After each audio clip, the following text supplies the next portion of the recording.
Right now on Morning News Now, protests and pushback over the mistaken deportation of a father from El Salvador living in Maryland. No fear. Immigrants are welcome here. Supporters calling for his return outside a Maryland courthouse. A judge accusing President Trump and his administration of doing nothing to comply with an order to get him back from an El Salvador mega prison. This administration has already taken so much from my children's, from Kilmar's mother, brother, sisters, and me. He illegally came into our country. And so deporting him back to El Salvador was always going to be the end result. Also, an exclusive report by NBC News raising questions about the evidence against a former Columbia grad student the administration is trying to deport. We have team coverage.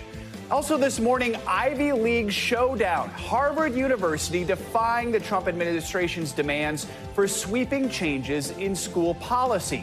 Now the Department of Education freezing billions of dollars in federal funding. How the fight could have an impact far beyond campus lines.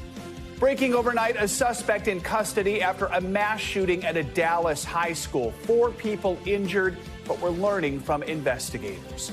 And startling statistics showing an increase in autism among American children. We're going to break down the data from the CDC and what the debate over what it really means.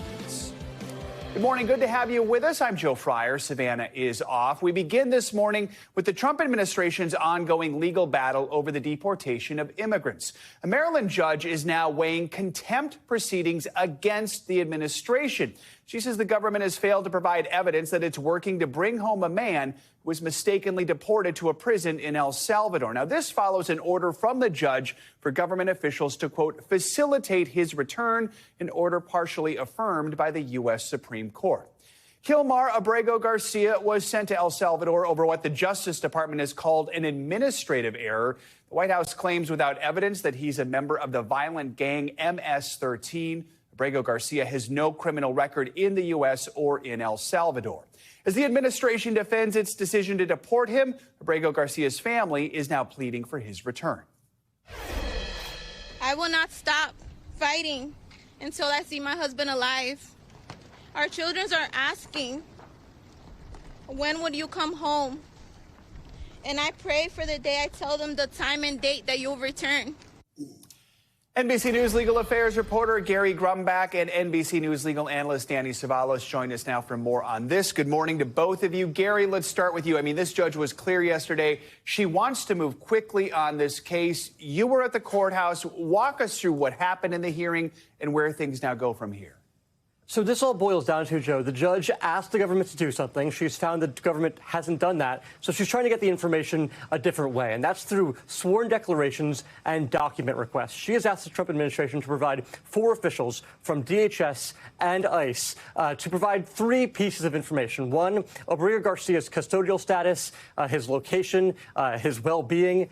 2, what steps the government has taken to facilitate Abrego Garcia's return to the U.S. And then 3, what additional steps the government will take and when to facilitate that return. And as you said, Judge Zinnes wants to move quickly here. She hopes that 2 weeks from today, she can be in a place where she can review all of this information and figure out if the government has been acting in good faith to comply with her orders or not. And if she finds they haven't been, that's where we could get into contempt proceedings. Now, in the hearing yesterday, she said, quote, there will be no tolerance for gamesmanship or grandstanding. Joe? So, Danny, this case is a real test of the limits of presidential power. House Minority Leader Hakeem Jeffries, a Democrat, he had this to say about the administration yesterday.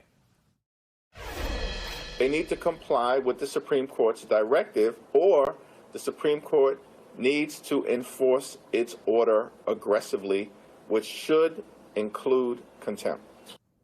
So you mentioned on the show yesterday, judges generally don't like to hold people in contempt of court, but the judge's tone really did seem to shift yesterday. Talk about why we usually don't see judges hold people in contempt, but where this case could go from here.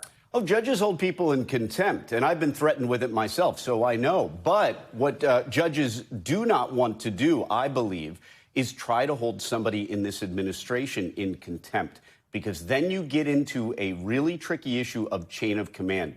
who is actually responsible. I believe that's why you see judges in what I would say is a pretty clear instance of contempt, not so much because of violation of an order, but because the judge is not getting the answers that the judge wants. To me, the better case for contempt is the administration's representative sort of coming into court and saying, well, I don't know anything about this. I see no evil. I hear no evil.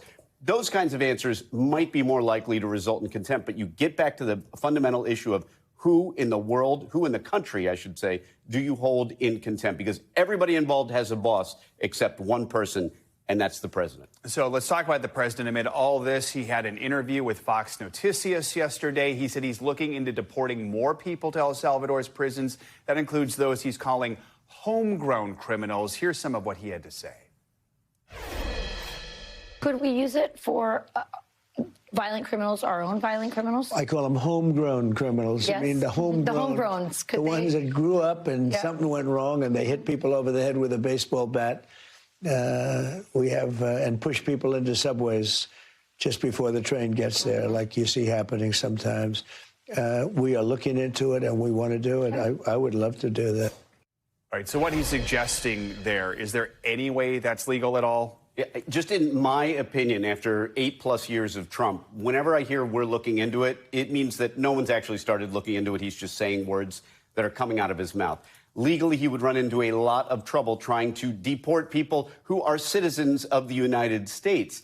However, what we have also found is that the Trump administration is very good at finding loopholes. Abrego Garcia is a fantastic example. The Trump administration mistakenly sent him to El Salvador, and now they're claiming, well, too late, too bad, so sad, we can't possibly get him back because he's in another country outside of the jurisdiction. And just going back to Hakeem Jeffries' comments, you know, he talks about the Supreme Court enforcing its own order. I would caution that he's misreading the way that the Trump administration looks at that order. The Trump administration believes it is complying with the Supreme Court's order, and they believe the Supreme Court's order stands for executive power, not forcing the Trump administration to do anything. All right, Gary, one more question for you. As part of Trump's crackdown on immigration, the federal government is now transferring 110,000 acres along the border with Mexico to the U.S. Army. Tell us, how's this land going to be used? Well, the Trump administration hopes it's going to be used to detain migrants who are crossing the border from Mexico. They're transferring a 60-foot wide piece of land that goes from New Mexico all the way to California to use as an army base. So they're transferring it to the U.S. Army. Now, traditionally, we don't use the U.S. Army in this country for domestic law enforcement because there's a federal law against that happening. But if the Army is being used to provide security for the Army base, that is how they can get around that. Again, you were mentioning loopholes. This appears to be a loophole in this case. Now, this is sure to face some legal challenges. It has not gone into effect yet, guys. Lots of legal challenges. Gary, thank you so much. Danny's going to stick around because we have more legal questions for him. That's because new questions are being raised in another high-profile deportation case, one that could have major implications for freedom of speech in this country. NBC News has uncovered concerning details about some of the claims the Trump administration is making in its immigration case against Palestinian activist Mahmoud Khalil. Now, he's the Columbia University grad student who was arrested last month. He's facing deportation after playing a key role in pro-Palestinian protests on campus last year. After reviewing more than 100 pages of documents from the case, NBC News found that in some instances, the government appears to be relying on unverified tabloid articles as evidence against him. This revelation comes just a couple days after a judge cleared the way for Khalil, a U.S. permanent resident, to be deported on the grounds that his beliefs are allegedly a threat to national security.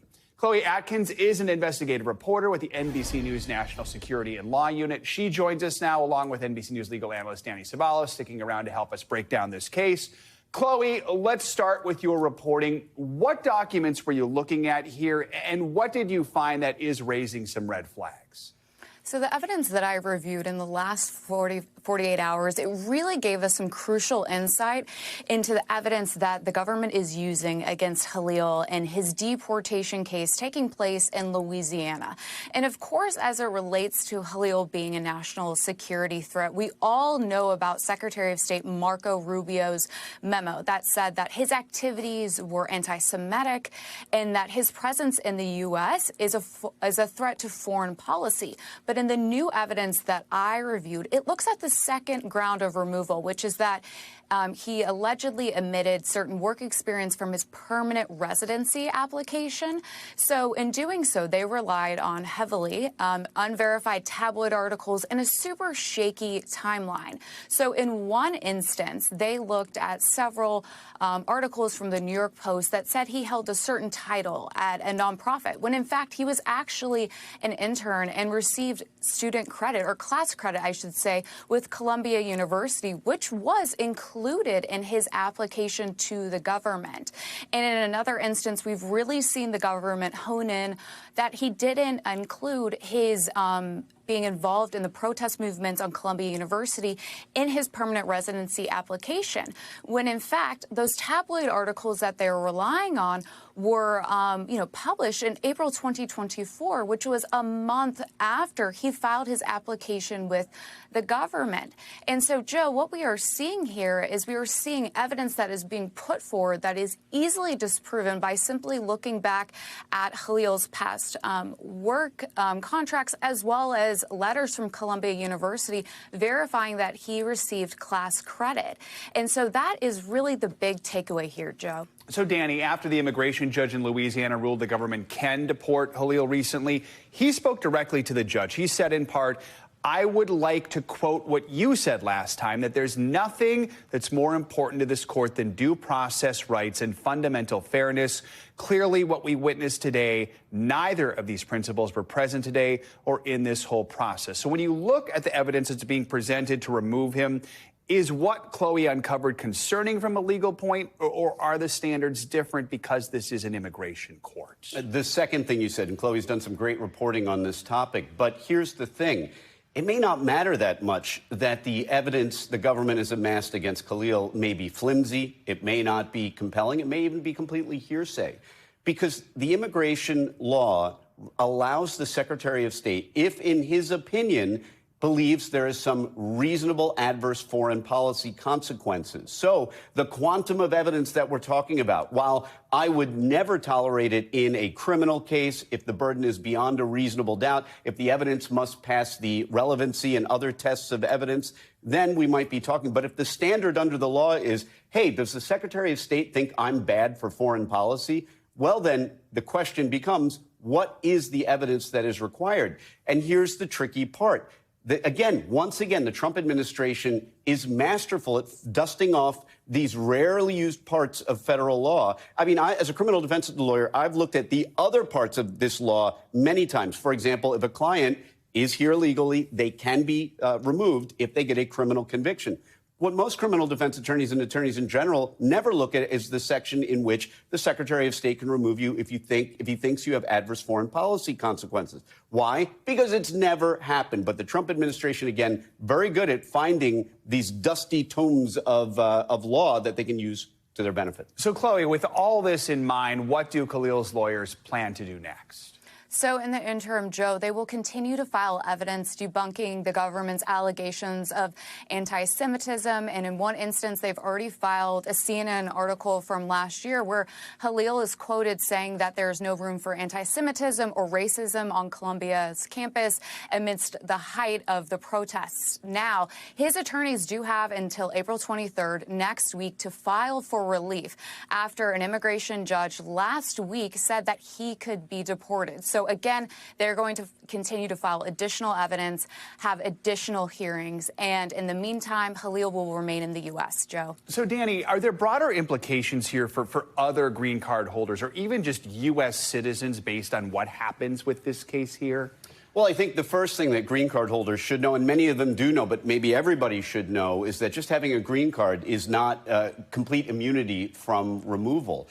And the other issue, too, is we need to figure out the contours of federal law that allows people who are here to be removed if there is some foreign policy concern by the Secretary of State. What does that mean? What are the limits? Khalil's case is proceeding on two tracks before an immigration law judge, which folks need to understand. Immigration judges are part of the executive branch. They're not Article III judges. They are not part of the judicial branch.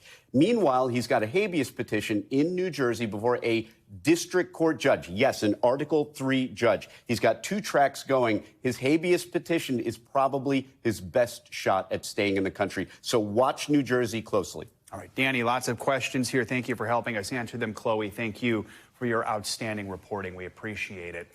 Now, students and faculty members at Harvard University are praising the school for taking a stand against the Trump administration. On Monday, Harvard flatly rejected a set of demands from the White House demanding policy changes. The Trump administration wants the school to change things like admissions and hiring practices for its academic programs. Another demand that the school audit the viewpoints of its student body. The Trump administration has since frozen more than $2 billion worth of funding and threatened to strip the school of its tax-exempt status. Other schools like Stanford and Yale have come out in support of Harvard. Well, former President Barack Obama called the funding freeze unlawful. NBC News correspondent Rahima Ellis joins us now from Harvard. So, Rahima, it does look like students and staff support Harvard's decision to push back against these demands by the Trump administration, something we weren't seeing other universities do. What are you hearing from them? We're hearing what you mentioned in the fact that there's been pushback here at Harvard University, and students and faculty here say that they are delighted by this pushback because without it, to them, it appears as though the Trump administration is attempting to take over the operation of this university, and they find themselves in an unprecedented kind of challenge. We talked to a history professor here at Harvard University who said it's something that's not just happening at Harvard University, but at universities across the country. Take a listen. We're in a situation that we in America never thought that we would find ourselves in. That is a situation that my colleagues would call democratic backsliding, or that we might call more generally a slide into autocracy. The attack on the universities is not simply an attack on higher education, though it is frontally that. It's an attack on civil society and any kind of critical opposition to the agenda of this administration. We've been here almost 400 years. We've survived revolution, civil war, 2 world wars, a Great Depression, and many other recent blows. I think Harvard will outlive the 4 years of this presidency. They certainly do hope that they can outlast the 4 years of the Trump administration, but they are continuing to say here at Harvard University that they certainly hope the administration of this university holds out and pushes back on what the Trump administration is demanding of them. Yeah, still, Rahima, I mean, they're facing this funding freeze, the possible removal of tax-exempt status. I mean, what kind of impact could all of that have on Harvard right away? Well, let me show you the front page of the Boston Globe. It talks about Trump presses harder on Harvard and court battle likely. Within this newspaper this morning, Joe, they're talking about the fact that there was a there's a student, not a student, but a researcher with Harvard University Medical School who was doing research in tuberculosis funding. And her research, she woke up yesterday morning and found out that $60 million in research has been taken away. She was told to stop. There was another researcher in radiology at Harvard here and described the situation as cautious terror. This is how they're feeling about the funding being frozen. And because they're saying it's not just research that increases the stature of Harvard University, this is research about doing things that advances medical research to benefit everyone in the country and potentially around the world.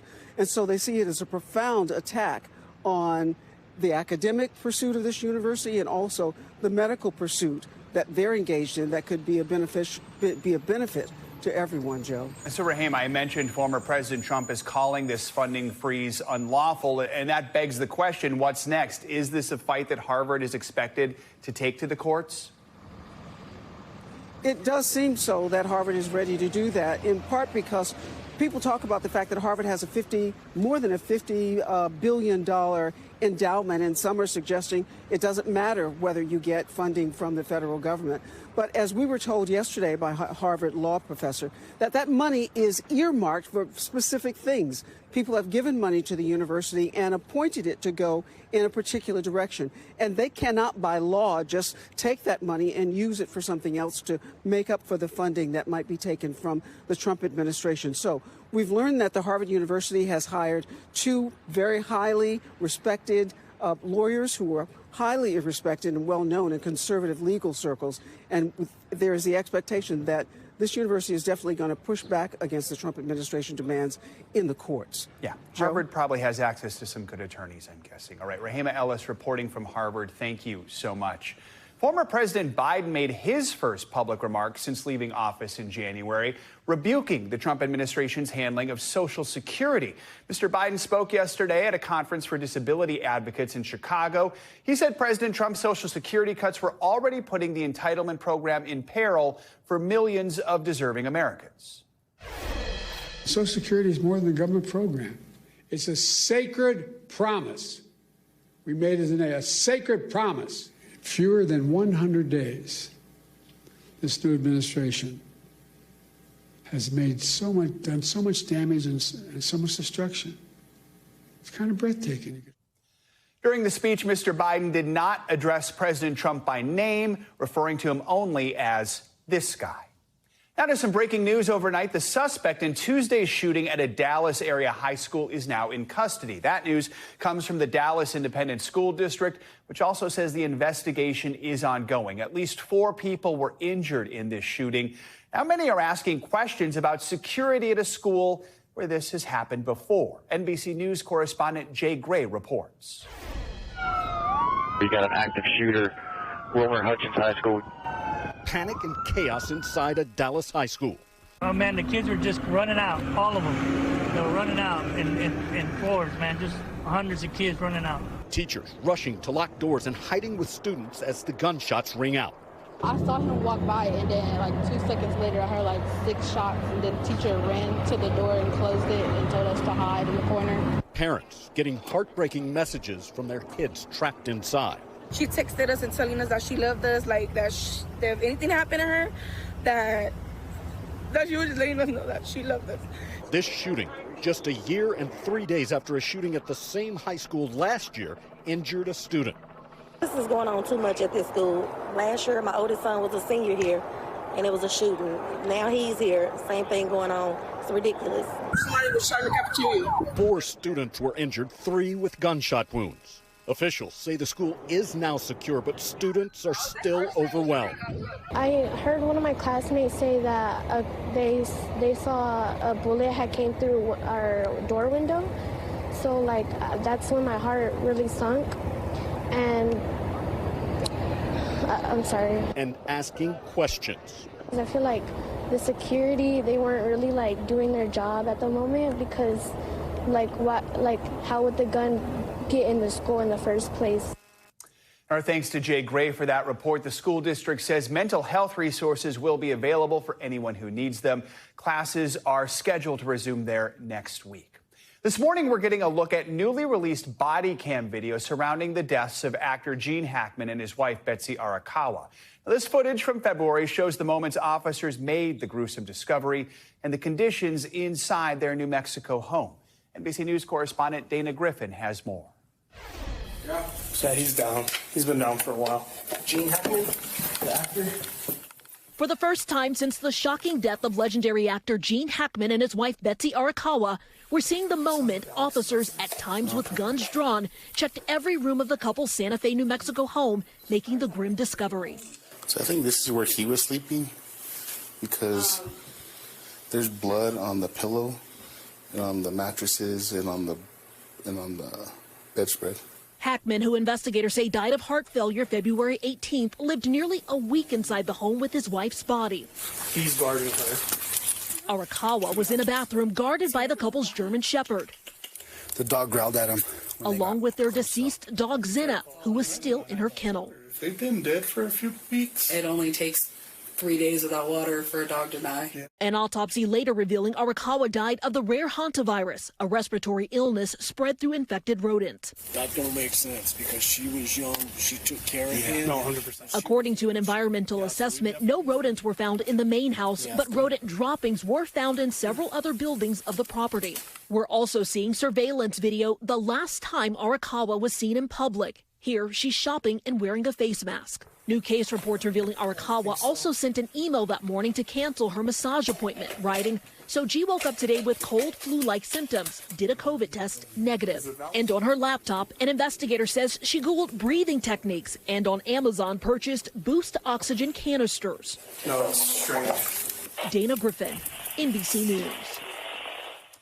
Time now for your morning news now weather. The Rockies are bracing for another round of winter weather, which just seems to keep hanging around. Meteorologist Angie Lassman's tracking everything for us. Angie, good morning. Hi, Joe. Good morning to you. We've got this next storm system that's going to move across the country, and we've also got some chilly conditions across the east continuing and the west running away warm. We're talking 10 to 20 degrees above average for the west and 10 to 20 degrees below average for the east. Ann Arbor, one of those spots coming in at just 53 degrees today. 60s expected for Baltimore. Meanwhile, the Central Plains expected to feel like summer. 90 degrees for Dodge City, upper 70s across Omaha today, low 70s for Bismarck. I mean, we are running way warm for this time of year, and that goes for tomorrow too. High 80s for that same section of the country, and then we'll start to kind of moderate out for the east, and then that warmth really settles in here as we get into our weekend. New York City expected to hit 77 degrees on Saturday. We've got the high 70s on Friday in Cincinnati. So some milder, more spring-like conditions expected, but we do have this next storm system that we're going to track that could leave us with some snow and potentially strong storms to deal with as we head into our holiday weekend. Here's a look at tomorrow. Snow across the Rockies, those storms across parts of the Midwest, specifically Nebraska, Iowa. Notice that bullseye of slight risk is right centered across Des Moines and Omaha. We will see hail as the main threat, but of course we can't rule out those damaging winds and a couple of isolated tornadoes too. Looking ahead to Friday, that snow continues for the southern Rockies and the severe threat expands. Now we're talking from Michigan to Texas. We've got a bunch of major cities in there, including Chicago, St. Louis, Detroit, Springfield, Oklahoma City. Greatest threat, once again, is going to be the hail, but damaging winds and isolated tornadoes can't rule those out. By the time Saturday comes around, into the weekend, and we're still dealing with this same system. And now we've got a flood threat problem. We've got really saturated grounds across that region. So it's not going to take a lot for the southern and central plains to pick up some flooding concerns. And that severe risk will now extend from Pennsylvania to Texas. So some of those overlapping cities for Friday and Saturday severe potential. But we do have anywhere from Pittsburgh to Dallas dealing with the potential for some strong wind gusts, damaging hail, and even a couple of tornadoes. Rainfall-wise, tomorrow through Saturday, these are the spots that we're going to watch to see the highest rainfall. So St. Louis, West Plains, Joplin, even Dallas could pick up a couple of inches. And like I said, it won't be hard for us to see some flooding across that region. So heads up if you have any of those outdoor kind of weekend plans. You're going to be driving. I know it's a holiday weekend, so travel will be something that folks are thinking of. And speaking of travel, Joe, across the Rockies, you're going to be encountering some slick roads. Denver, one of those spots. Of course, Casper. Up to a foot in some of those highest elevations. So winter holding on. They can in still some ski, spots. I guess, right? So people will be happy. There you go. That's all We'll they care twist it about. like that. Thanks, Angie. Appreciate it. Much more to come here on Morning News Now. Later this hour, high risk. Researchers sounding the alarm on a common procedure used to detect a wide range of diseases. Why they say a CT scan could cause more harm than good. Up first after the break, buyer beware how scammers are trying to use TikTok to cash in America's trade war with China. We'll be right back.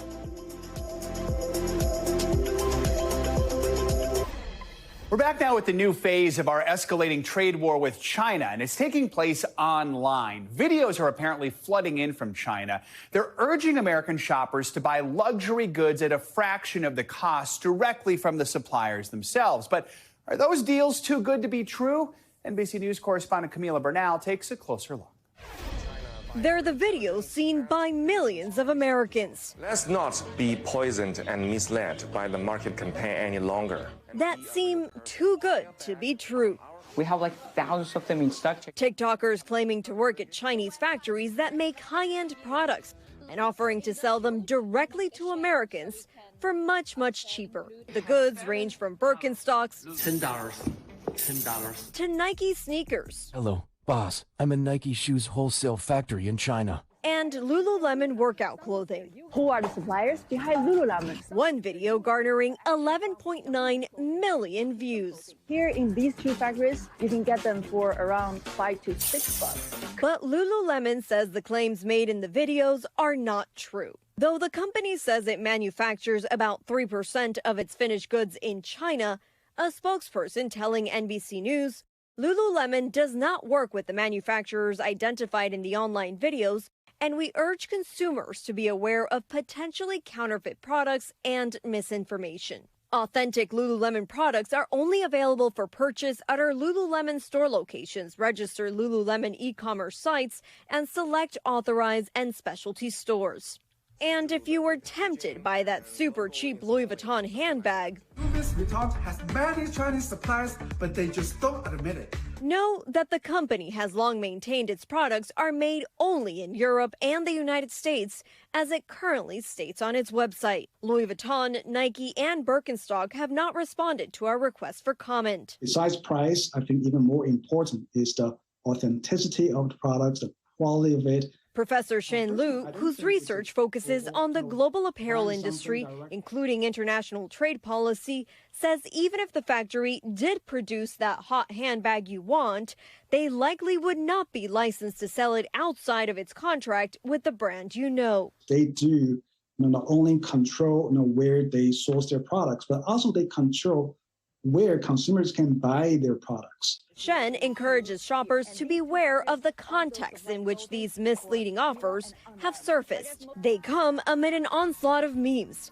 many of them appearing to be AI generated, coming out of Chinese social media as the trade war rages on. From this video mocking the idea of Americans, or at least a caricature of Americans doing low-wage factory work. And even the Chinese embassy based in D.C. blasting everything from American transportation to high price tags. This trade war turned internet beef doesn't seem to be slowing down anytime soon. Camila Bernal, NBC News.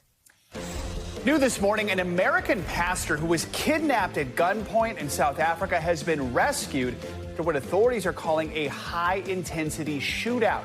NBC's Claudio Lavanga joins us from Rome with that and some other world headlines. Claudio, good morning.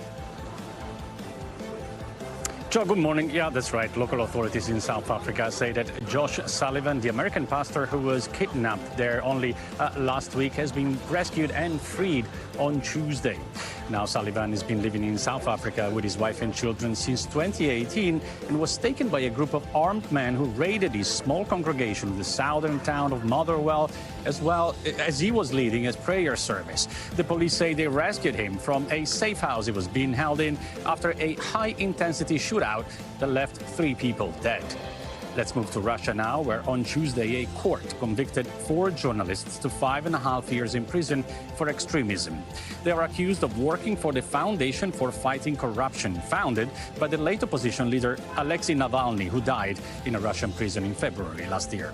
Russia designated the group as extremist and outlawed it in 2021, a move criticized as politically motivated. The 4 journalists maintained their innocence and said they are being prosecuted for just doing their jobs as journalists.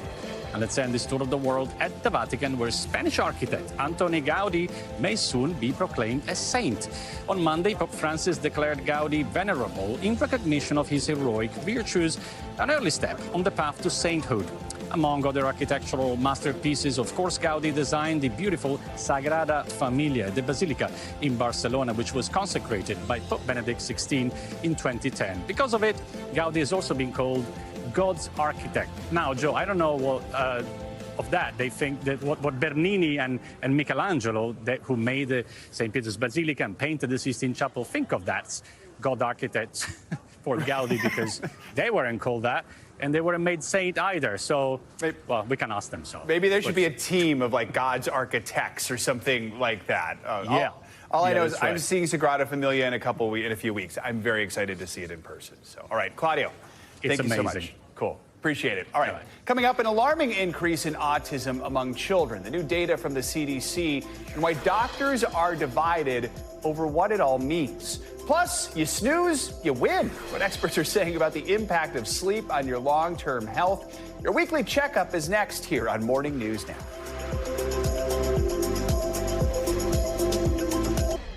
We're back with new CDC data that shows an increase in autism among children over the last 2 decades. The report was released yesterday. It surveyed children across 16 states and found boys are much more likely than girls to get diagnosed. But even experts in the field are debating what these numbers actually mean. NBC News correspondent Ann Thompson takes a closer look. The CDC says 1 in 31 8-year-olds were identified with autism spectrum disorder in 2022, up from 1 in 36 2 years earlier. Boys were more than 3 times as likely as girls to be identified with autism, minority children more than whites. Almost 40% of the kids also have an intellectual disability. Health and Human Services Secretary Robert F. Kennedy Jr. calling autism an epidemic. This whole generation of kids is damaged by chronic disease. Dr. Alex Calvison of New York's Seaver Autism Center disagrees with Kennedy's diagnosis. Is this report an accurate representation of how prevalent autism is in the U.S.? No, I don't think it is. I don't think we have an epidemic of autism. I think that there are a number of factors that are driving the increase in prevalence. Such as? Such as broadening diagnostic criteria, perhaps younger age of diagnosis, and getting the diagnosis is a means of getting services, which are important for kids. And he vehemently disagrees with Kennedy's past attempts to link autism to vaccines. The one thing we know with certainty is that vaccines do not cause autism. This has been studied extensively across multiple continents, and it's been well established in the scientific community. Science shows genetics is a factor. Eileen Lamb blogs about raising 2 children with autism while being on the spectrum herself. It's not just a statistic to us, it's more like a call to action. As parents and science try to unlock the mysteries of the mind. Ann Thompson, NBC News. Let's keep the health news going. It's time for our weekly medical checkup. We're looking at a new study that says routine CT scans could be leading to thousands of cancer cases a year. Plus, how surviving a climate disaster like a wildfire could affect the way we make decisions even long after the flames are gone. NBC News medical fellow Dr. Akshay Syal joins us now to discuss some of these health headlines. Doctor, good to have you with us. So first, I want to discuss what we were just talking about, Ann's report there, this new CDC autism report. We just heard from Ann, autism rates are rising. How much of this increase is due to better awareness? How much could be cause for real concern here? Good morning, Joe. You know, that really is the million-dollar question. And I'll just add that, you know, yesterday's report the messaging coming out of leadership was a bit mixed, right? So if you look at the conclusion, Joe, of that CDC report, the authors actually say that they think a lot of this is driven by increased awareness, meaning that more people are getting tested for it. We're getting better at, expanding the diagnostic criteria, meaning we can pick up milder forms of the disease. But then, Joe, you see the statement put out by Secretary Kennedy calling this an autism epidemic that's reached historic proportions. And, Joe, I'll just say for parents out there who are watching, especially who are, a little bit nervous about everything they're seeing, NBC News has spoken to leading experts in the field, mainly child psychologists who've been working with kids with autism in the past. They're not convinced it's an epidemic. They think a lot of this is driven by the better awareness, the better surveillance. But, of course, we're all waiting to learn more as we keep going.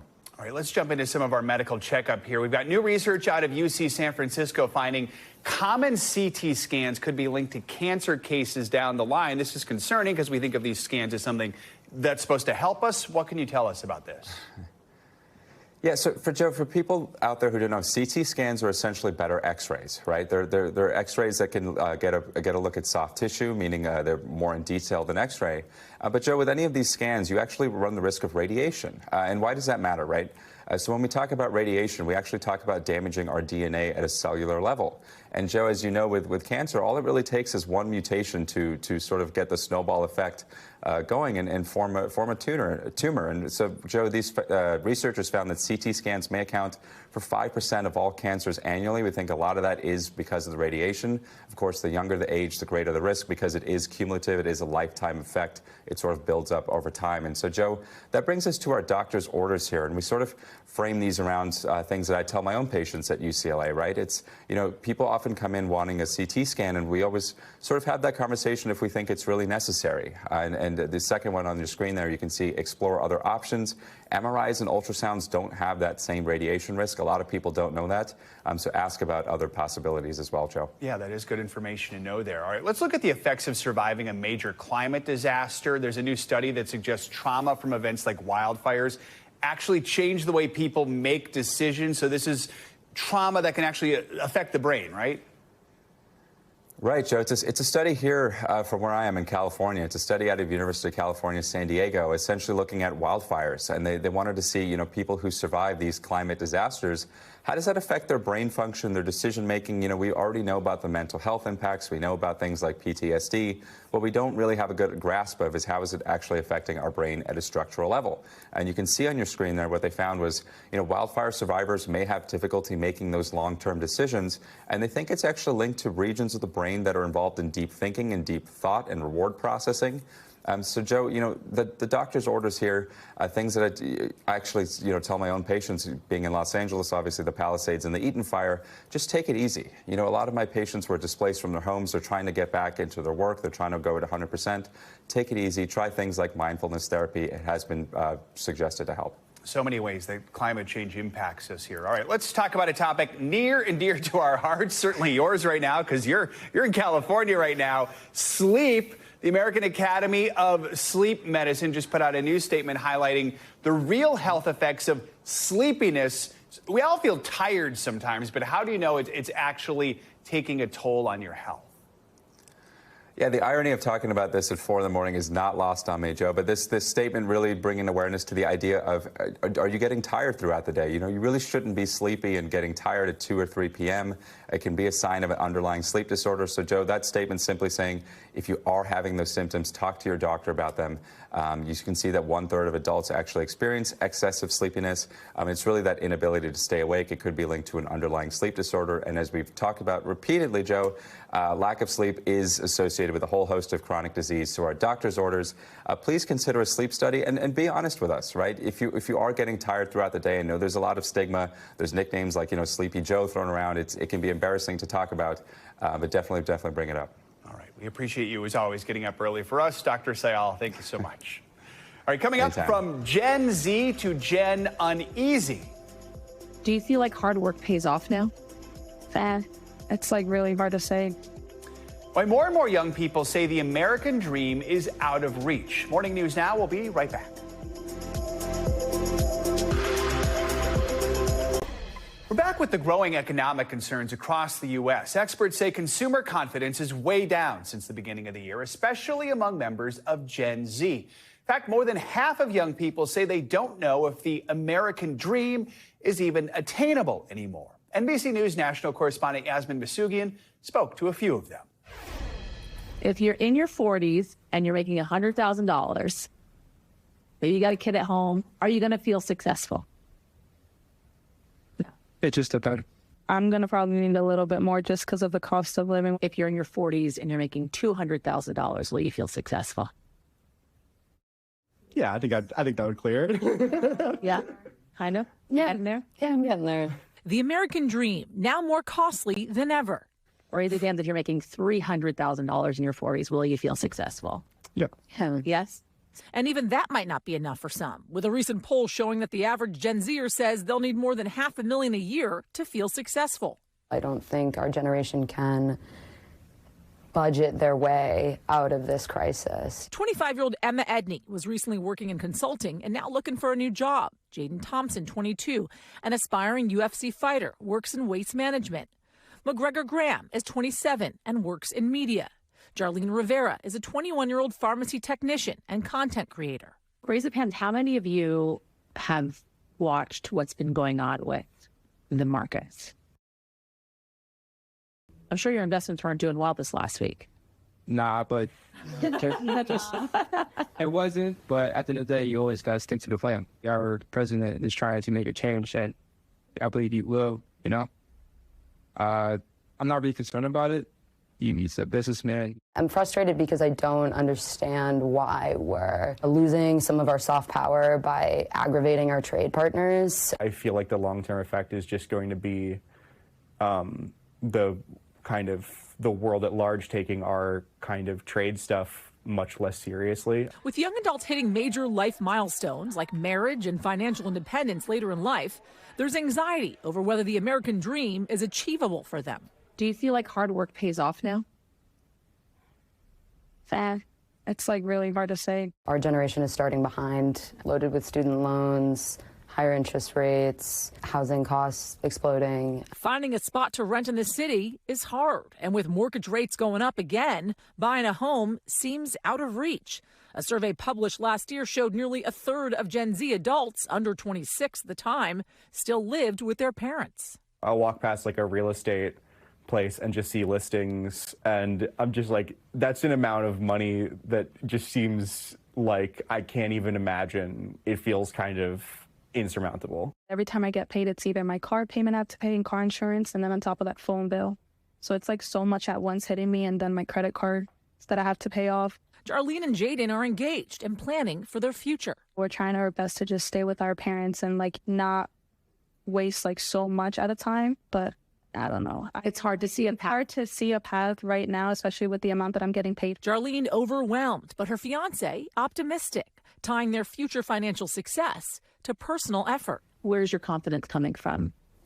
Just keep on working, stay disciplined. While Emma and McGregor feel the barriers are systemic. If the cost of childcare isn't lowered, if the cost of housing isn't lowered, if honestly, like overall healthcare, it's on us to be our own retirement plans. Do you feel as if you are judged because of assumptions made about your generation? Oh, yeah, definitely. I feel like that's like every generation. They always pass that down. You guys got it easy, this and that. I think there's an assumption that Gen Z is ungrateful, difficult to work with, expecting things that we don't deserve. And the reality is much of our generation is working really hard. They still have some hope in the American dream. I know that this is a country where people can achieve their dreams. It's just getting harder and harder to do that. For these young adults just starting their own lives, the uncertainty is inescapable. Yasmin Vasugian, NBC News. Let's stick with this topic. A new Bankrate survey found out how Americans truly feel about home ownership. CNBC's Savannah Henao has that and some other financial headlines. Savannah, good morning. Hey, Joe, good morning. Yeah, so as you just mentioned, well, more than 80% of adults consider owning a home part of the American dream, and that's despite the rising housing prices and high mortgage rates. A new Bankrate survey finds homeownership is cited more than being able to retire, having a successful career, owning a car, having kids, and getting a college degree.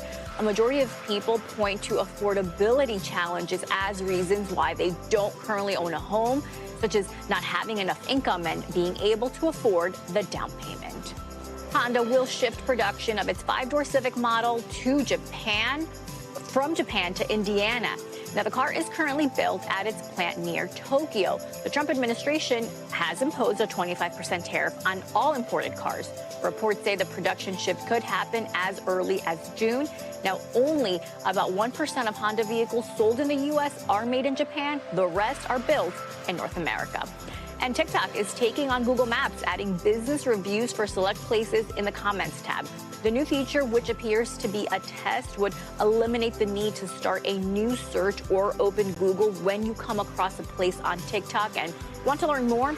Users who have access will see a new reviews tab after clicking on a video's comments that may include star ratings, written reviews, and uploaded photos, Joe. All right, Savannah, thank you so much. I got it. Coming up, she is testing her strength and breaking barriers along the way. When we come back, meet the first female Army Ranger to compete in an elite 3-day competition. This is Morning News Now. Finally this hour, one female service member is making history as the first woman to compete in an elite Army competition known as the Best Ranger Competition. It is a grueling 3-day challenge that involves helicopter missions, obstacle courses, and more. NBC's Courtney Cubie has the details. Every year, some of the Army's most elite warriors gathering to test their strength, endurance, and warfighting skills. It's called the Best Ranger Competition, but you may notice there are no women in this video. That changed on Friday, when First Lieutenant Gabrielle White became the first female Ranger ever to compete. The West Point grad climbing ropes, slogging through mud, knocking out pull-ups, and swimming across the water alongside her teammate, Captain Seth Deltonre. Lieutenant White, the only woman on any of the 52 teams during the arduous 3-day, 30-event marathon. They placed 14th, notably making it to the final events even after many other teams dropped out. White, already a trailblazer for becoming a Ranger. Ranger School not even open to female soldiers until 2015, shortly after the military lifted its ban on women in combat roles during the Obama administration. And I meet extraordinary women in uniform who can do everything that a man can and more. But the future of that integration increasingly uncertain under President Trump. Before his confirmation, Trump's Secretary of Defense Pete Hegseth speaking out against women in combat. I'm straight up just saying we should not have women in combat roles. It hasn't made us more effective, hasn't made us more lethal, has made fighting more complicated. Hegseth's Defense Department publicly congratulating the winners of the competition on X and sharing another photo of two soldiers there firing a mortar, but saying nothing about First Lieutenant White's historic participation. In response to a request from NBC News, they provided some basic biographical facts in a statement. White's presence, however, still speaking volumes, proving that female challengers can compete in one of the military's highest profile events for elite soldiers. Congratulations to her, and our thanks to Courtney Cubey for that report. That is going to do it for this hour of Morning News Now, but stay with us. The news continues right now.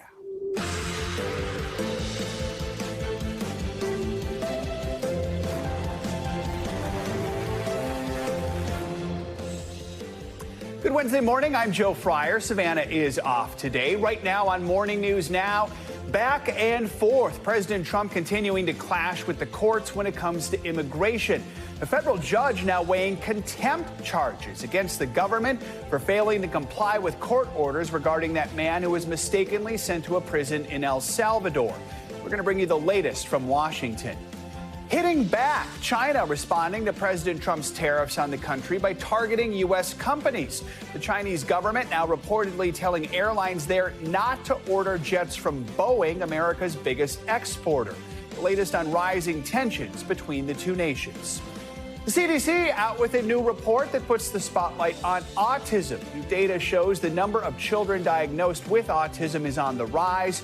We'll tell you what experts say is likely the cause for the increase and how parents can get the help they need. And the ultimate influencers, Time is releasing its list of 100 of the most influential people in the world. We'll break down who made the list and what makes them stand out.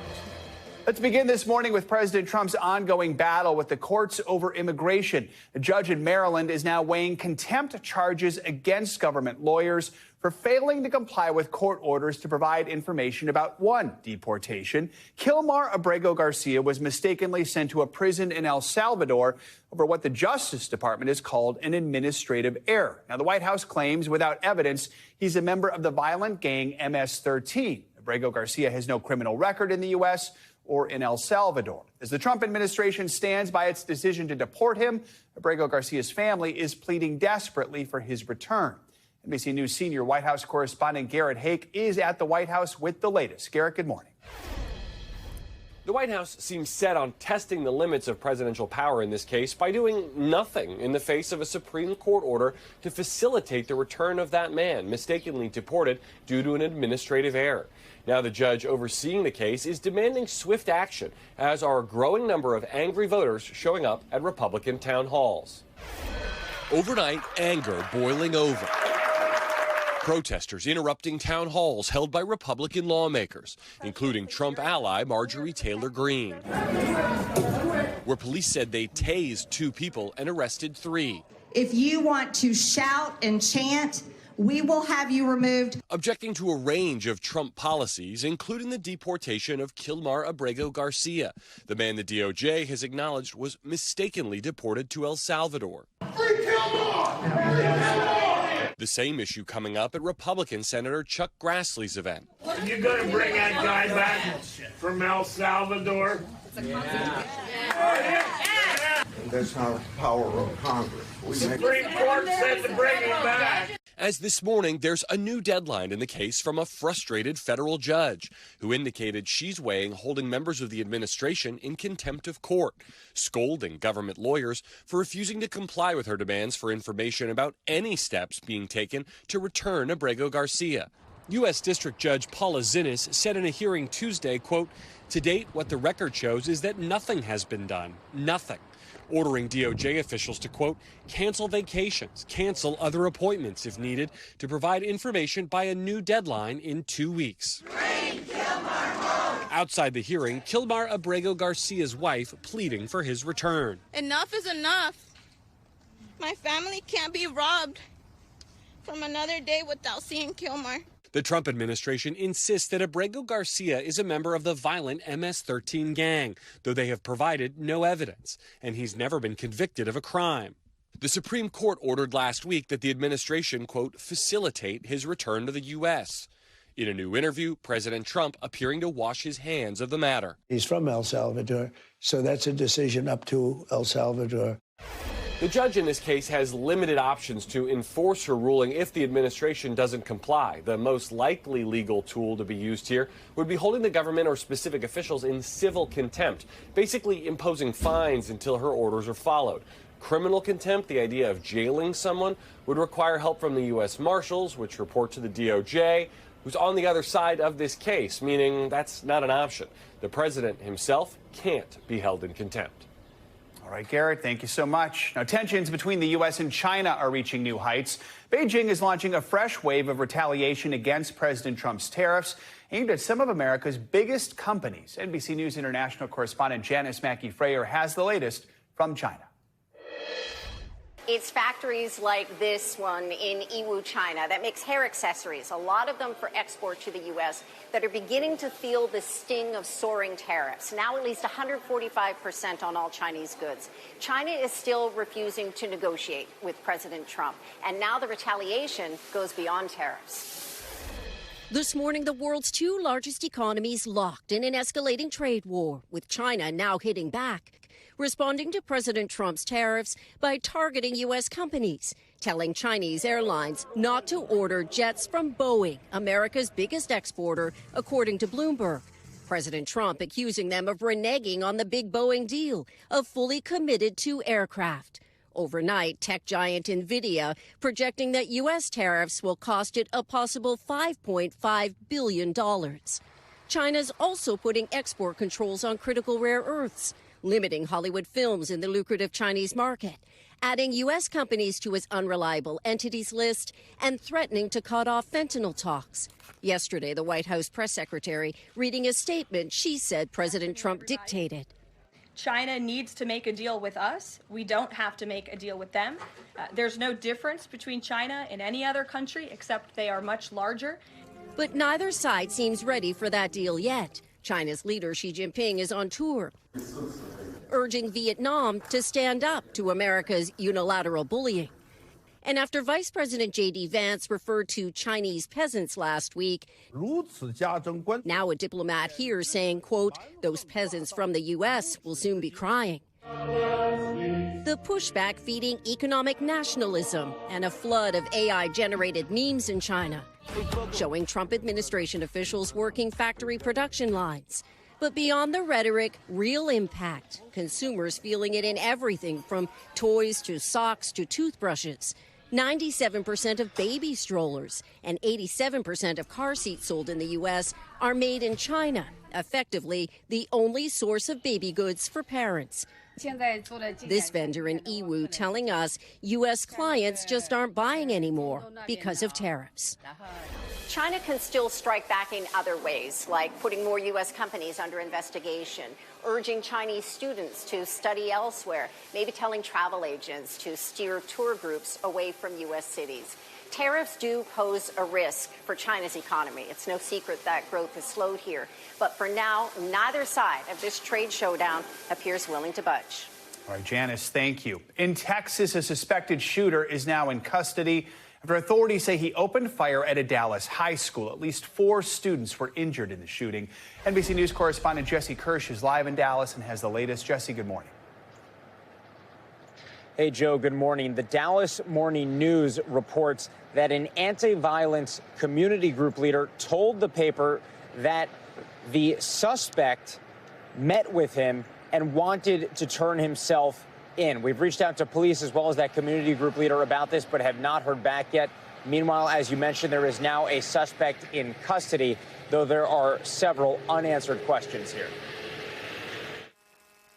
This morning, a suspect is in custody following an hours-long manhunt in Texas after authorities say a shooter opened fire at a Dallas high school with at least 3 students struck by gunfire. You got an active shooter, Kilmar Hutchins High School. Suspect ran out of the back door of the school. Officials say 4 male students were taken to area hospitals, 3 injured by gunfire, with a 4th student suffering from what's been described as a musculoskeletal injury to the lower body.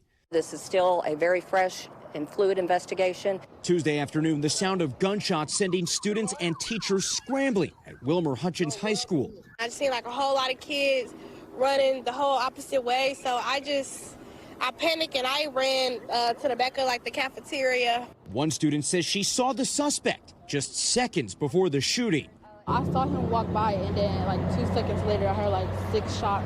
Officials say within minutes, an on-site school police officer responded, quickly followed by additional police and nearly a dozen ambulances. There's a kid on a stretcher. This is not the first time this community has been rocked by gun violence. Just over a year ago, a student was shot in a classroom and survived, according to the school district superintendent. Last year, my oldest son was a senior here, and it was a shooting. Now he's here. Same thing going on. It's ridiculous. Authorities say they do not know how a weapon got past campus security. The gun did not come through during regular intake time, so it was not a failure of our staff, of our protocols, or of the machinery that we have. At last word from Dallas Fire Rescue, the injuries of the victims range from serious to non-life-threatening. Meanwhile, this school will be closed for the rest of the week. Joe. Jesse, thank you so much. Things are heating up in the major antitrust case against Meta, where the social media giant is accused of unfairly dominating the market. Yesterday, attorneys representing the Federal Trade Commission presented an email written by CEO Mark Zuckerberg back in 2018. It showed that he once considered making Instagram a separate company. The email reads in part, quote, "I'm beginning to wonder whether spinning Instagram out is the only structure that will accomplish a number of important goals. As calls to break up the big tech companies grow, there is a non-trivial chance that we will be forced to spin out Instagram and perhaps WhatsApp in the next 5 to 10 years anyway." Zuckerberg took the stand for a second time yesterday.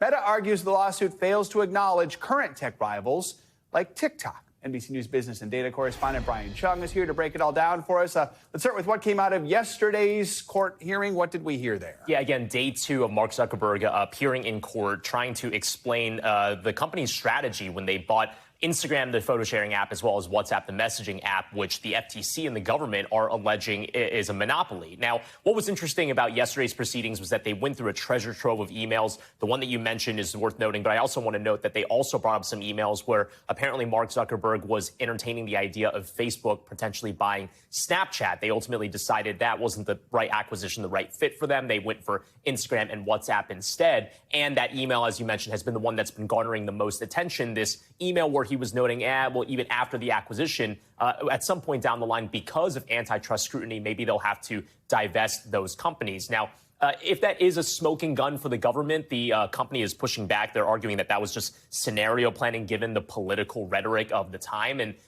kind of the argument is that, all right, well, if the government wants to say that is the case for this company being a monopoly, well, then they also have to prove that they use their scale and their also massive size to basically bully the competition, which they say is kind of ignored in this case because TikTok is not mentioned as one of those competitors. Clearly a lot of scrutiny of Zuckerberg here. What has he been saying on the stand? Yeah, well, I mean, he's been answering a lot of questions because, again, he is the witness for the government. So it's the FTC's lawyers that are trying to press Mark Zuckerberg into saying something that they can kind of put into the record and show to a judge to show, hey, this is a guy that was intent on building an empire that was going to abuse its powers. Now, Mark Zuckerberg offering kind of just thoughts on the emails that they've been bringing up, saying, yes, I remember that email, I don't remember that email, what have you. But again, he is not necessarily offering anything that's particularly new with regards to what we know about the WhatsApp and the Instagram acquisitions. That was kind of part of their strategy to get into other types of businesses and other types of social media that the traditional Facebook website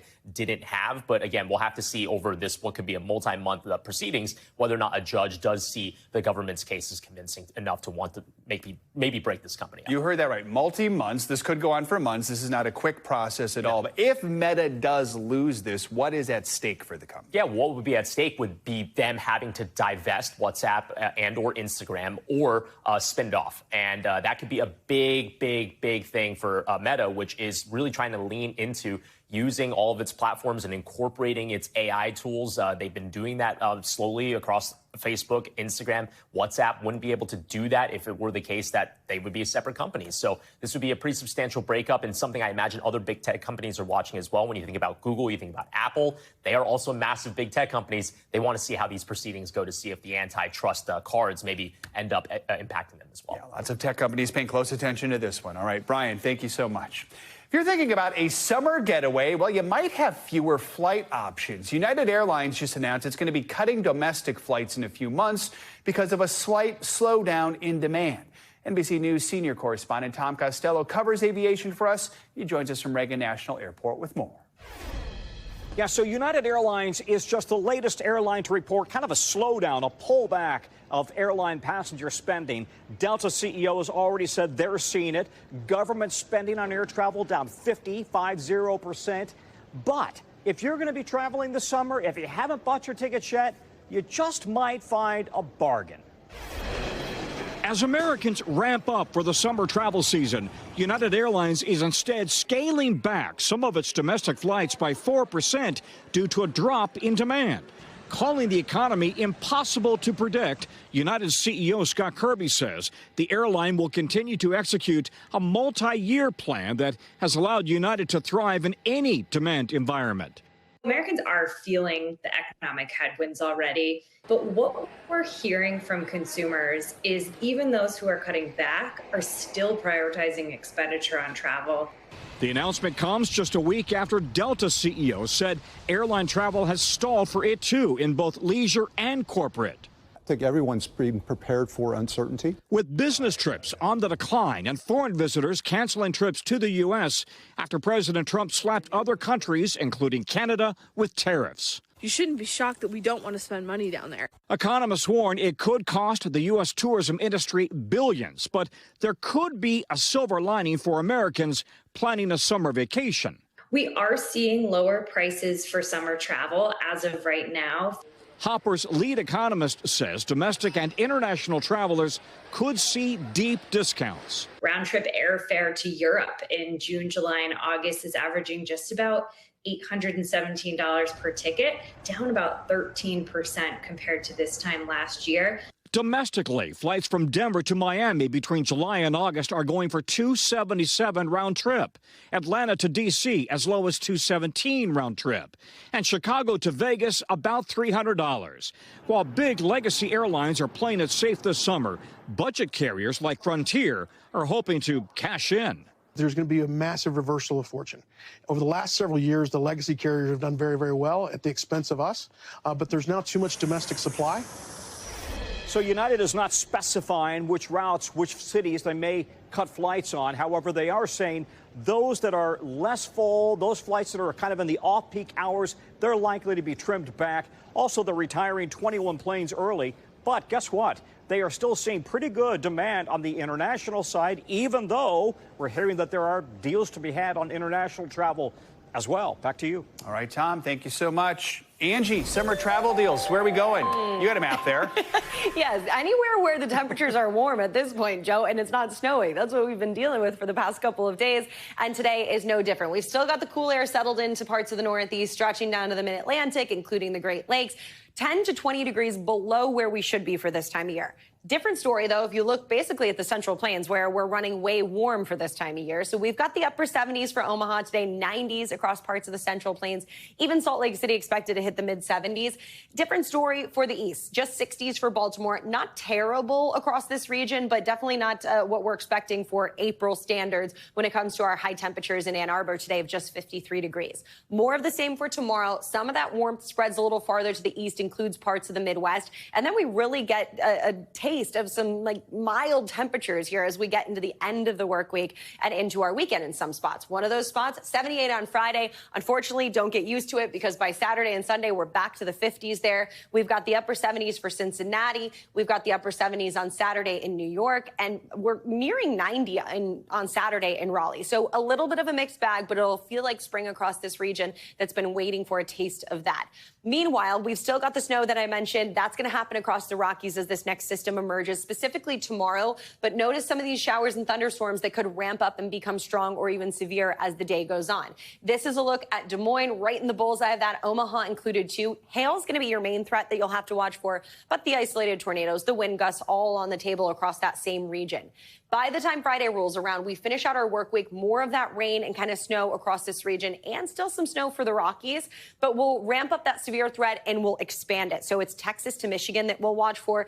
Anywhere from Oklahoma City, essentially, to Detroit, we'll have the potential to see that large hail once again, and the wind threat, as well as that flood threat that starts to emerge by the time the weekend rolls around. It's a holiday weekend. This is going to make it difficult for travel. Airport travel, road travel, all could be a little iffy across this region. So again, Texas stretching to Pennsylvania is where you'll watch for those strongest to even severe storms. But as we look ahead to the flood threat, that's going to be another thing we'll have to watch for. We've got really saturated grounds, so heads up for folks across that area. You could run into some of those problems into your Saturday. Pittsburgh to Dallas is where we'll watch for the severe storm impacts, and then we'll pick up maybe 1 inch to 2 inches of rain in the highest amounts from anywhere from St. Louis to Dallas. Snowfall amounts, well, yes, it's April, but we're going to pick up some additional snow now through Friday. That could reach up to a foot in some of those highest peaks. Denver picks up some of that. You can see across the Rockies, Joe, this will be something they'll deal with at least for the next 2 days. I feel like this is the time of year where I've seen, like, in Denver, like, it'll be skiing one day and then golf the next. Yes. Is that kind of where we're at? Or they're skiing in bathing suits. Right, exactly. Yeah, okay. That's all happening. It's that time of year. All right, Angie, thank you so much. Appreciate it. Much more to come here on Morning News Now. Later this hour, Time has unveiled a new list of 100 of the most influential people in the world.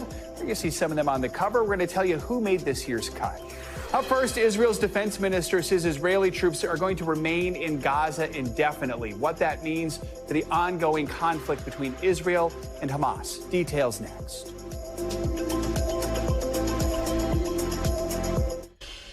Welcome back. Israel's defense minister says that Israeli troops will remain in captured areas of Gaza, Lebanon, and Syria indefinitely. It's a move that could complicate hopes for a ceasefire hostage deal. The Israeli defense minister also said a blockade on humanitarian aid going into Gaza would remain in place.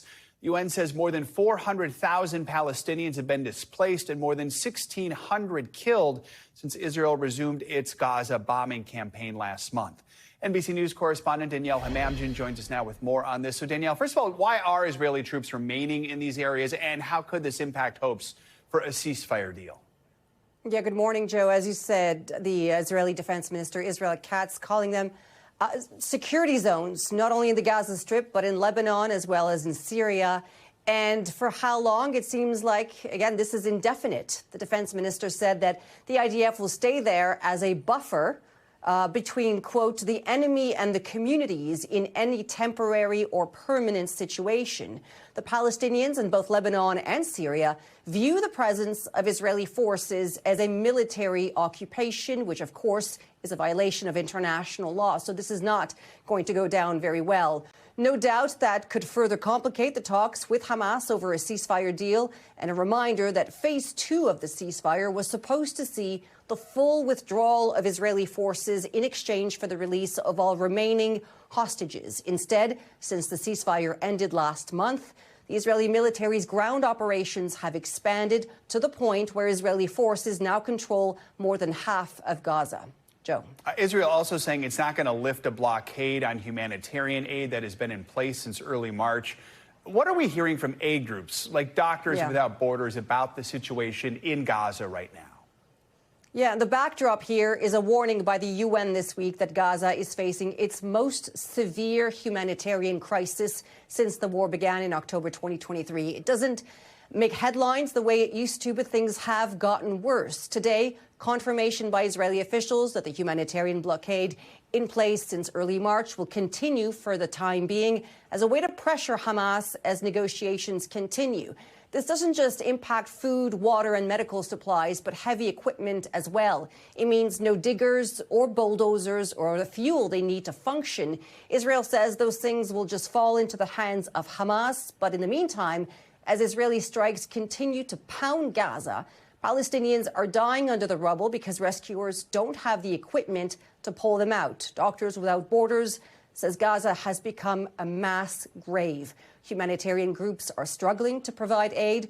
We have a death toll of over 51,000 people, with so many still unaccounted for, a number of victims not only under the rubble, but lying on the road with medics unable to reach them.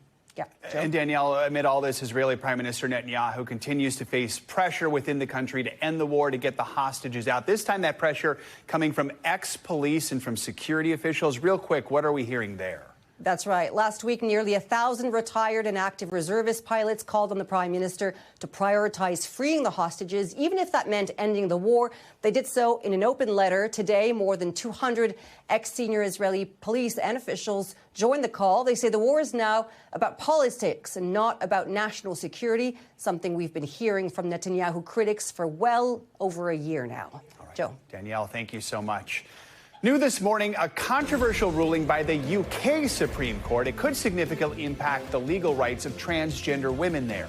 NBC News international correspondent Claudio Lavaga is in Rome with that and some other world headlines. Claudio, good morning. Joe, good morning. Well, that's right. This morning, the Supreme Court in the UK has ruled that the definition of a woman in the Equality Act 2010 does not apply to transgender women. The case stems from a law passed in 2018 by the Scottish Parliament stating that there should be a 50% female representation on the boards of Scottish public bodies. Well, that law included transgender women in its definition of women. Let's move to Peru now, where former President Ollanta Humala has been sentenced to 15 years in prison for money laundering.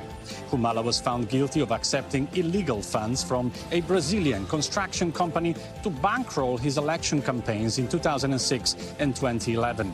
His wife, who co-founded his nationalist party, was also found guilty of money laundering and sentenced to 15 years in prison, but was given asylum to Brazil. Both Humala and his wife deny any wrongdoing. And let's end this tour of the world in the South Atlantic Ocean, where a colossal squid has been captured on camera for the first time since it was discovered a century ago. The footage was recorded nearly 2,000 feet below the surface by an underwater vehicle operated by the Schmidt Ocean Institute.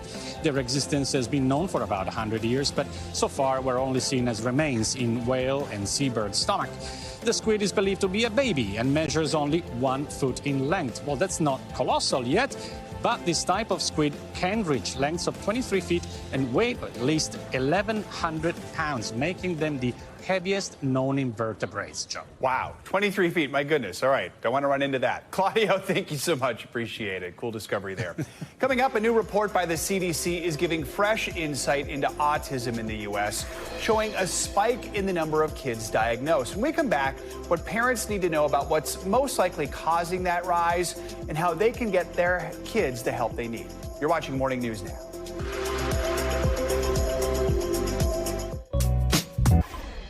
We are back with a new CDC report that is shedding light on autism in America. The agency says 1 in 31 children are now diagnosed with autism by age 8.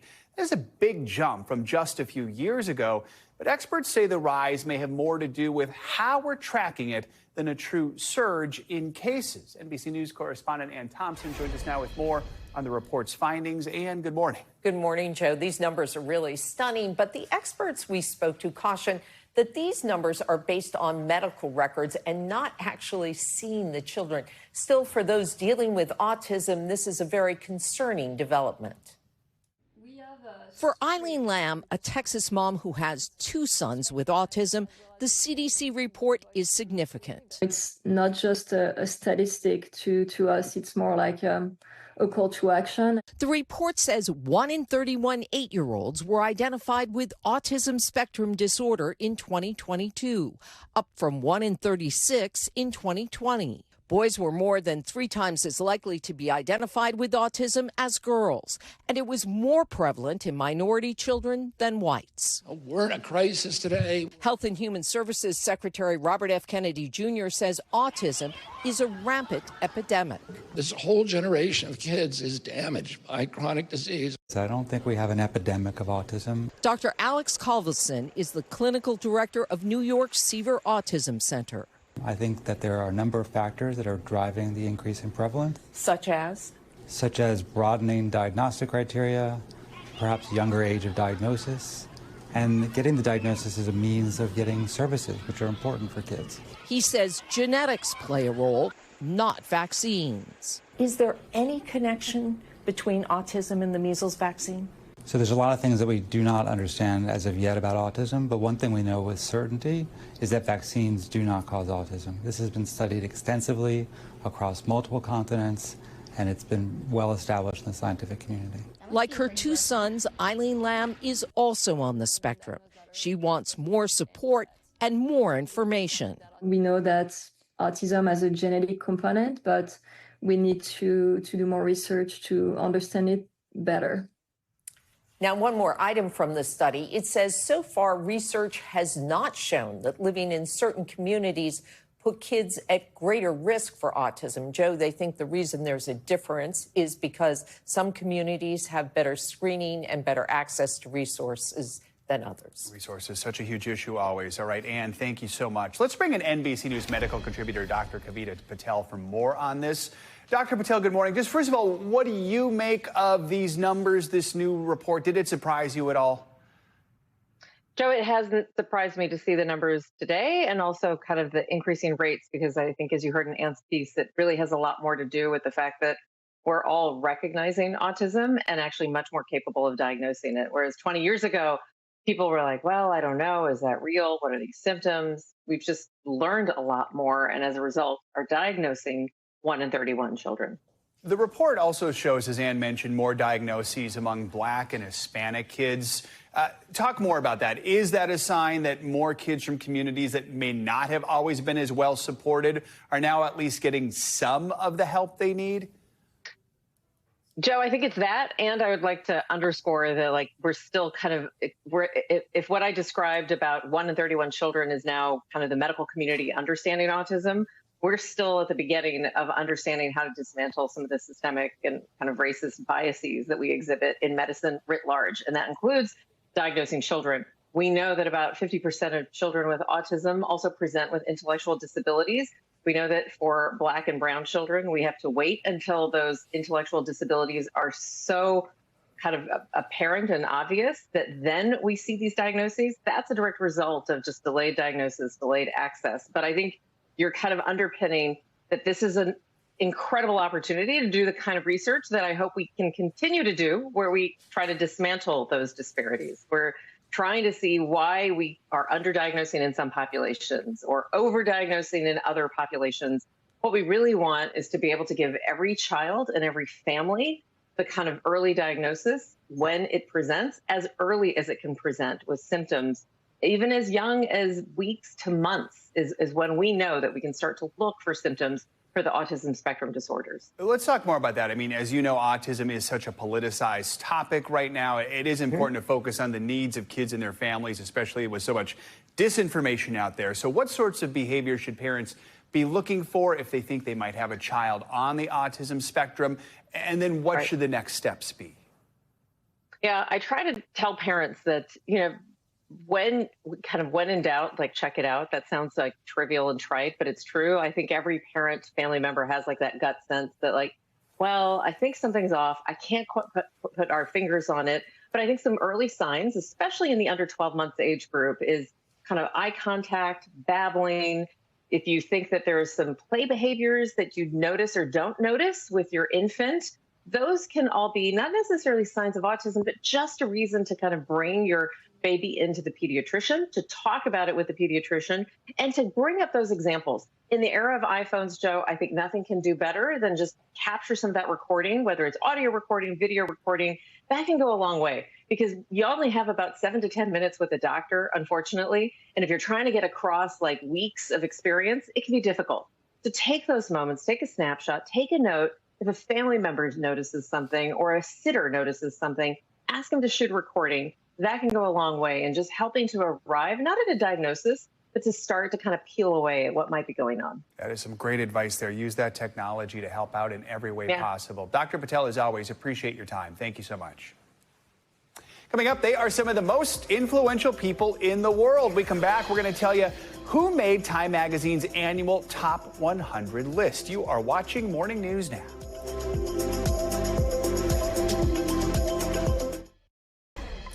This morning, we're remembering legendary game show host Wink Martindale, who has passed away. For more than half a century, he was a very familiar face to TV audiences, appearing on more than 24 game shows. NBC News correspondent Sam Brock joins us now. This is back in the day when a few guys hosted all the game shows over and over and over again. 20 plus game shows. He was Winston Conrad Wink Martindale, Joe. He was 91 years old. He had been battling lymphoma for the past year, according to his family. So overnight, his publicist did confirm he had passed away and summed up his career perfectly, writing, his signature jackets and bright white teeth and Southern charm endeared him to 4 generations of game show junkies.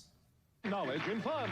It's tic-tac-toe. And now, here's our host, Wink Martindale. For years, Wink Martindale was a familiar face to TV viewers, entertaining generations of game show fans on popular hits like Gambit and Tic-Tac-Toe. Name this detective. Shaft. Right, for Tic-Tac-Toe.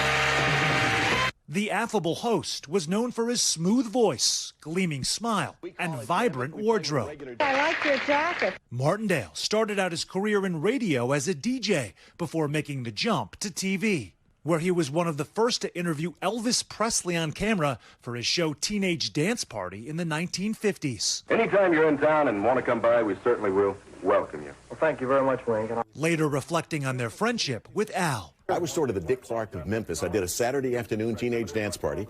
And Elvis, because we had known each other since '54, he came on my show for an interview. I still have that film, and I cherish it. Martindale's first game show, What's This Song?, premiered on NBC back in 1964. It's time for What's This Song? And here's the star of the show, Wink Martindale.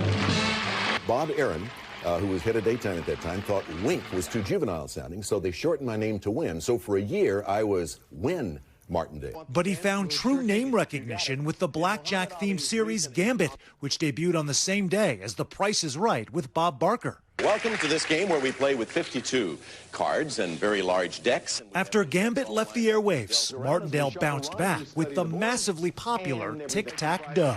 Let's look at the rest of the board here, Jeff. Martindale was multi-talented. Also a singer, he recorded 7 albums. His spoken voice recording, Deck of Cards, earning him a gold record and an appearance on The Ed Sullivan Show. There are 52 cards, the number of weeks in a year. In 2006, Martindale received a star on the Hollywood Walk of Fame, where tributes began pouring in overnight for a beloved TV icon. So a bit more now on his backstory. Wink Martindale credited some of his success to his distinctive nickname. You know, it wasn't Win, as you heard a second ago, saying that when he was a kid in Tennessee, one of his younger friends could not pronounce his name, his given name, Winston, and instead called him Winky, which Martindale later shortened to Wink when he went into showbiz. And Joe, as they say, the rest is history. And then I love that they're like, Wink is too long. We're going with Win for a couple of years. And then didn't stick. Back to Wink. All right, Sam, thank you so much. Great look back. A group of students from the University of Delaware is giving a whole new meaning to serving up good grub. That is because they are learning how to cook up big batches of food using real grubs and worms. Reporter Tim Furlong from our affiliate in Philadelphia explains why they could be a key ingredient to stopping world hunger. Oh, yeah, all sorts of slicing and dicing and chopping and brothing going on in this University of Delaware kitchen classroom. But in addition to all the typical chili ingredients, I'm an insect major, so this is super cool for me. a whole bunch of worms. The class is called Insects as Food, and the professor, he ain't joking around. And then if your group is like, I want more insects, man, we got silkworm pupae. My College of Agricultural and Natural Resources, our motto is feed the world, protect the planet. And I would argue that by farming and consuming insects, we can do both at the same time. Other parts of the world already eat sago and silkworms. They're packed with protein and they're vegetarian friendly by themselves. The same description words keep coming up. Yeah, earthy. It's very grassy. I would say like creamy almost, and then like a weird like frozen peas on the outside, like that skin remains in your mouth. This class has attracted students from all different majors, and in addition to worm chili, they'll also serve up smoothies with worm powder, granola with cricket powder, and lemon scones with black ants. It's all to make a much larger point. We got a growing population. We have an increasing need for highly nutritious food, yet is our food system keeping pace?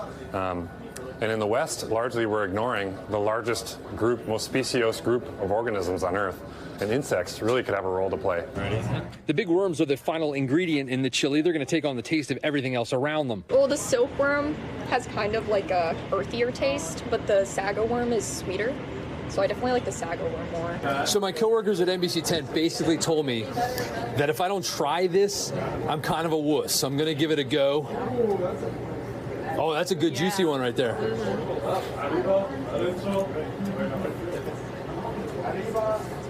It's not bad, isn't it? It ain't good. I did take a hard pass on the offer to take some chili home with me. Professor Crossley says the key to getting Americans to eat more insects is probably to slowly put them into processed foods. As we all get more comfortable with the idea, we might all become more willing to get more bugs into our bellies. I like it too. It's really good. Right, our thanks to Tim Furlong and our Philly station for that story. The National Institutes of Health says that eating insects is actually more common than you might think. Around 30% of the world's population, that's at least 2 billion people across 128 countries, regularly eat insects. In financial news, Amazon is asking third-party sellers on its site how tariffs are impacting their businesses. CNBC's Savannah now has that and some other money headlines. Savannah, good morning. Oh, Joe, I don't even know how I can follow that story. I feel a little sick right now. All right, let me get you those headlines before I actually do get sick. All right, well, let's start with Amazon, which it is asking third-party sellers on its site how tariffs are impacting their businesses. So the Wall Street Journal reports the company sent an email in recent days asking sellers about everything from sourcing to pricing and international sales. More than 60% of Amazon's sales come from third-party merchants, with many sourcing their products from China. The Journal reports some have said they may have to close their online shops, and others have been hoarding inventory. And Ferrari's CEO says the company will continue to develop gas-powered, hybrid, and fully electric vehicles. He made the comments during the luxury sports car makers' annual shareholders meeting today. Ferrari started selling hybrid models in 2019 and will unveil its first electric vehicle in October, Joe. Savannah, hope you've recovered from the bugs. Thank you so much. Appreciate it. Thank you. This morning, Time is releasing its annual Time 100 list of the 100 most influential people in the world. It includes a wide array of individuals, from politicians like President Donald Trump to influential people in the world of entertainment like actress Demi Moore and SNL creator Lorne Michaels. Here to walk through the list is Dan Maxey. He's the executive editor of Time and joins us with more on this. So we should be clear, this isn't an award. There's no winner here. Talk about why you wanted to highlight this. And I guess part of that is noting that change can be good or bad, right? These aren't necessarily all positive change makers. Right. So this is our annual list of the world's 100 most influential people. And influential can mean for good or for bad. A lot of the people on this list have fans and people who think that they're changing the world for the better, but that's not true of everybody. And I think that's what makes this list so special. I can't imagine this is easy to narrow it down to 100 people in a world full of so many people, and you hit so many categories. How do you put this list together? So we start by soliciting nominations from all of our bureaus and all of our writers all over the world. This year, we got over 1,500 nominations. And then we meet in smaller groups and we debate and we fight it out. And I have to say, it can be very dramatic behind the scenes. People have a lot of very strong opinions. But I'm really proud of the list that we put out, getting to that list of 100, because we always ask ourselves, is this person's year? Have they changed the world this year? And that's what makes it special. And then the fun part starts. because then we have to get writers to write about all of the people on this list. It's usually other influential figures who know them in some way. So we like to call it the time 200, really, because you're getting an extra set of 100 perspectives. I bet, are those people who are then asked to write about the influential people, I feel like that's probably like an honor for them, right? Well, it depends. For some people, they consider it an honor. For some, they're like, oh, do I really have to do this? It's work.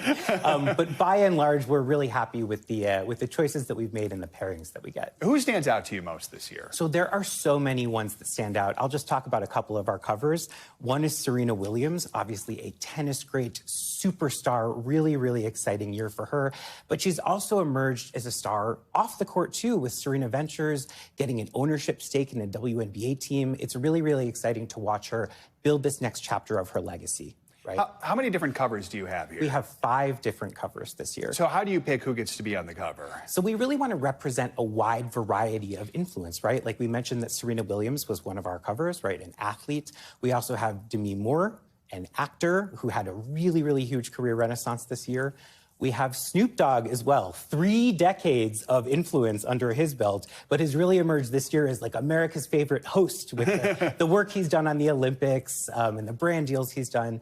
And we also have Demis Hassabis, the CEO of Google DeepMind, huge year for artificial intelligence, and he's really at the center of that story. And then finally, we have Ed Sheeran.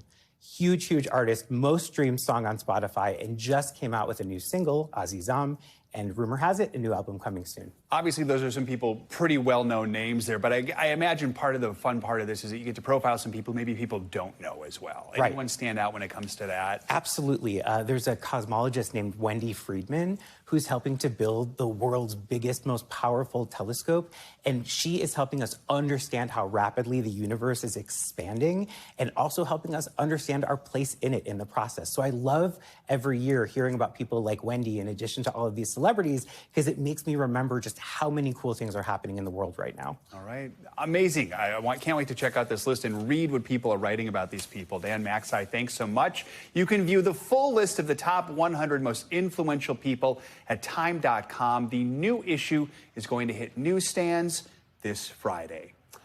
To Sweden now, where an annual moose migration has become an unlikely streaming sensation. We told you about this yesterday. People across the world are tuning in daily, hoping to catch a glimpse of a majestic Swedish moose making its yearly crossing. NBC News correspondent Kaylee Hartung has the latest on the show that is exploding in popularity.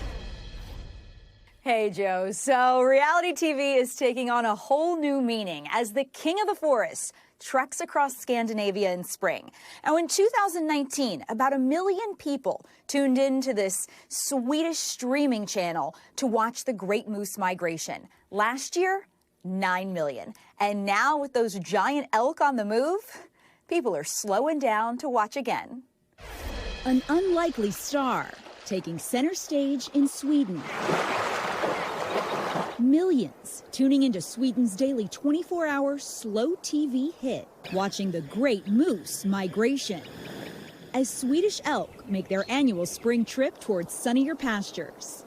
And while it may not seem like the flashiest of shows streaming, people across the globe are completely hooked. I make sure I have coffee, I have snacks, sleep. Forget it. I don't sleep. Over 24 cameras and a drone follow the elk's 1,000-year-old journey across the Ångermanland River, nearly 200 miles north of Stockholm. And yet, even with a fully staffed control room tracking the carefully planned production, hours can go by without any action, not even a glimpse of moose, enticing dedicated viewers to embrace a change of pace. Everyone is so stressed today with the social media and the way we produce everything we do in our life, and this is the total opposite of that. The trend of watching slow TV has taken off in other places around the world too. The giant panda cam at the Smithsonian has attracted over 100 million enthusiasts over the years. And in California, bald eagles Jackie and Shadow soared to internet fame as they welcomed 2 chicks last month. It gives us a really distinctive type of atmosphere, a really almost, like I say, therapeutic, slow atmosphere. And at the same time, it helps us to adjust our mood. This slower format only growing in popularity over the years. Mega Moose fans flock to discuss the rare movements on a Facebook page that boasts 77,000 followers. I was late to school because I saw moose, and my teacher was like, "What? You saw moose in the city?" And I was like, "No, it's on the TV." And according to the Swedish streamer SVT Play, home to the Great Moose Migration, 9 million viewers tuned in last year, a 30% increase from the year before. This is just this absolute gift to ourselves. And how's this for drama? The producers of the Moose Migration said they had to start their stream a week earlier than planned because warmer weather sent the moose on the move sooner than usual. Now, they sent a push notification to the subscribers of their channel the second that the first moose was spotted to make sure nobody missed any of that action. Hey, Joe, don't worry. There are about 3 weeks left on this journey, so there is still time for you to tune in. All right, very cool. Next week, a moose is going to be hosting this show, by the way. All right, Kaylee, thank you so much. Appreciate it. Coming up, a community comes together to help a bookstore write its next chapter. And when we come back, we're going to explain how people pitched in to help the shop's owner move to a new location in just a matter of hours. We end this hour with a scene straight out of a storybook. A small Michigan community came together to help a bookstore owner by moving nearly 10,000 books in less than 2 hours. As NBC News Now anchor Tom Yamas reports, their approach to this page-turning project is the real plot twist. When Michigan Serendipity Books was preparing to move to a new home, owner Michelle Toplin faced a daunting task. To have put all the books into boxes probably would have taken us 2 or 3 days. Her collection, nearly 10,000 books. So she came up with a novel idea and put out a call for volunteers to act as a conveyor belt. That's an incredible supply chain. You know, it really was. People really consider independent bookstores theirs. Shoulder to shoulder, the community formed a line 300 feet long from the stockroom of the old shop around the corner and into the new store. There was a 91-year-old woman, there was somebody with their 6-year-old child, and we figured if we just did it book by book, everybody could be involved. What began as a single human chain doubled with 300 people and 1 dog turning out to help, including Donna Zach. It was just a joyful experience, passing the books and noticing and commenting to each other about, oh, have you read this one? Have you read that one? I really enjoyed this one. New friends were made as covers of bestsellers were passed from neighbor to neighbor, moving an entire inventory in just under 2 hours. And yes, in alphabetical order. People started clapping and cheering and singing, and it was just overwhelming. Now, Toplin is getting ready for the next chapter, a bigger location opening later this month. And for someone who has read more words than most, when she thinks about her community, she simply has 2. Thank you. Tom Yamas, NBC News. Love that. That's going to do it for this hour of Morning News Now. Thanks for watching. Stay updated about breaking news and top stories on the NBC News app or follow us on social media.